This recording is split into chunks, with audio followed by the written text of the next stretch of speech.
আর এদিকে পাঁশকুড়ায় সেখানে জলমগ্ন পরিস্থিতি পরিদর্শনে মুখ্যমন্ত্রী মমতা বন্দ্যোপাধ্যায় গতকালও তিনি বন্যা কবলিত এলাকা পরিদর্শন করেন, সেখানকার মানুষজনের সঙ্গে কথা বলেন, বানভাসীদের সঙ্গে, এবং আজ এই মুহূর্তে পৌঁছে গিয়েছেন পাঁশকুড়ায়। সেখানে জলমগ্ন পরিস্থিতি নিজে পরিদর্শনে গিয়েছেন মুখ্যমন্ত্রী।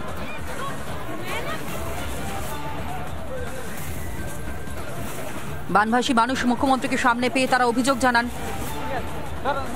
হাতে দেখিয়ে তাদেরকে আশ্বস্ত করছেন মুখ্যমন্ত্রী। এমনটাই ছবিতে অন্ততপক্ষে ধরা পড়ছে, যে ছবি আপনাদের সামনে আমরা প্রথম তুলে ধরছি। পাঁশকুড়ায় এই মুহূর্তে জলমগ্ন পরিস্থিতি পরিদর্শনে মুখ্যমন্ত্রী।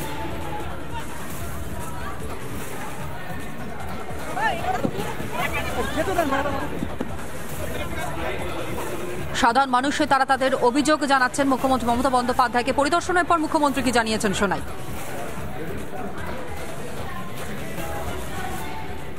ফিরতে না পারবেন, সরকার রিলিফ দেবে, আপনাদের যা সাহায্য করার করবে।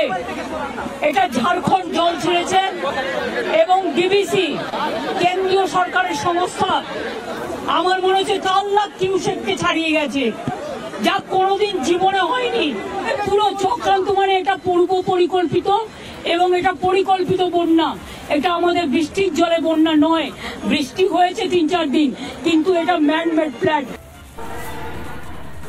4 লক্ষ কিউসেক জল ছেড়েছে ডিবিসি, যে কারণের জন্য এইরকম বন্যার পরিস্থিতির সৃষ্টি হয়েছে এবং সবটাই ম্যানমেড, অর্থাৎ পরিকল্পিতভাবে বন্যা, এমনটাই অভিযোগ করতে শোনা গেল মুখ্যমন্ত্রী মমতা বন্দ্যোপাধ্যায়কে। এবং যে ছবি আপনারা দেখতে পাচ্ছেন, বন্যা কবলিত এলাকা পরিদর্শনে গিয়েছেন তিনি, গতকালও গিয়েছেন এবং গতকালের পর আজ পাঁশকুড়াতে সেখানে মুখ্যমন্ত্রী মমতা বন্দ্যোপাধ্যায়, এবং এক্ষেত্রেও দায় ঝাড়লেন তিনি।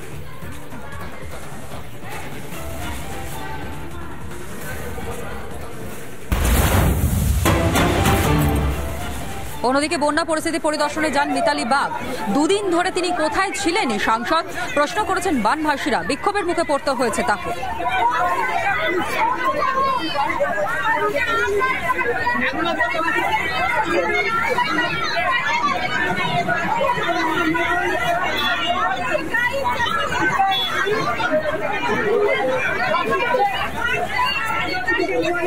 বিক্ষোভের মুখে আরামবাগের সাংসদ বন্যা পরিস্থিতি পরিদর্শনে যান মিতালি বাগ, এবং তখনই তাকে ঘিরে ধরে বিক্ষোভ দেখান বানভাসীরা। 2 দিন ধরে তিনি কোথায় ছিলেন সাংসদের দেখাই পাওয়া যায়নি।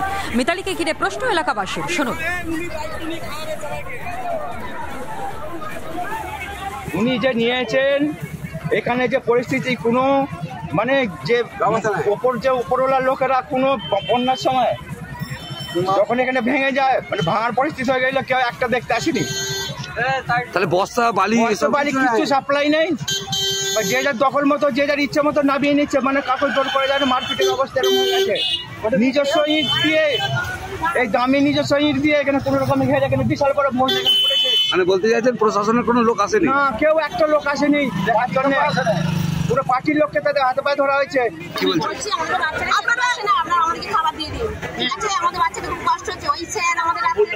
দিদি আমরা এসেছি, দিদি দেখুন ওনার বাড়িতে খাবার আছেন, আপনারা অসহায়, আপনারও মেয়ে, আমি একজন মেয়ে, আপনাদের মতো আমি একটা গরিব পরিবারের মেয়ে, আপনাদের পাশে দাঁড়াতে এসেছিলাম। আপনারা আমার হাতে খাবারটা বিদেশি দিন, আপনারা এদিকে আসুন, আপনারা আমার এদিকে আসুন। এই বন্যা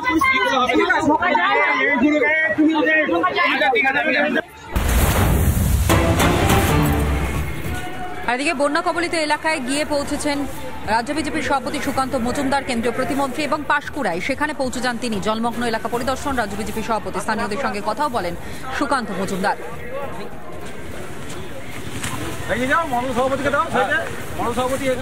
বন্যা কবলিত এলাকা এবং সেখানে পরিদর্শনে যান সুকান্ত মজুমদার। বন্যা কবলিত এলাকা পরিদর্শনের পাশাপাশি বানভাসীদের সঙ্গেও কথা বলেন, তাদের অভাব অভিযোগের কথা শোনেন সুকান্ত মজুমদার।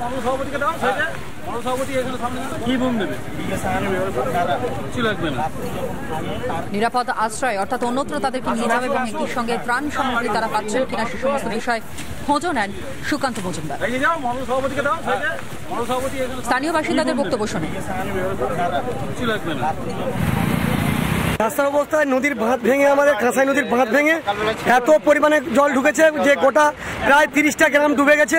জলের তলায় বেঁচে আমাদের যে ফার্নিচার ন্যাকড়া, যে ফার্নিচারের কাজ হয়, সে কারখানা ডুবে গিয়ে সব মিস্ত্রি বা কর্মী মালিকগুলো টেনশনে পড়ে গেছে।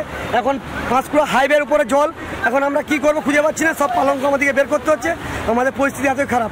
গ্রামে প্রচুর মানুষ জনবন্ধিত হয়ে যাচ্ছে, পেঁয়াজ সবজি কিছুই পাওয়া যাচ্ছে না, অবস্থা খারাপ একদম।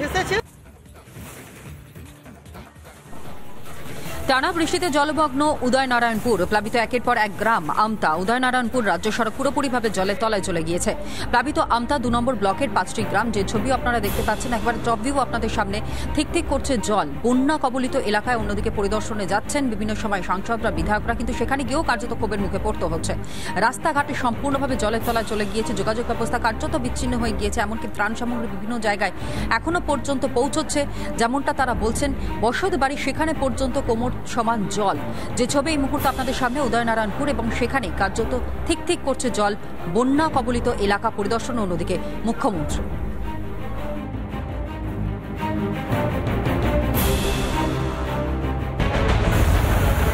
বন্যা পরিস্থিতি কিন্তু আরো ভয়ঙ্কর আকার ধারণ করছে। উদয়নারায়ণপুরের বন্যা 10টি গ্রাম পঞ্চায়েতের প্রায় 100টি গ্রাম প্লাবিত। এই যে রাস্তা, সেই রাস্তার উপরে কিন্তু নৌকা চলছে, নৌকাই একমাত্র ভরসা। পরিস্থিতি, ঘর বাসা ডুবে গেছে, চলে যেতে হচ্ছে কাজ করতে করতে।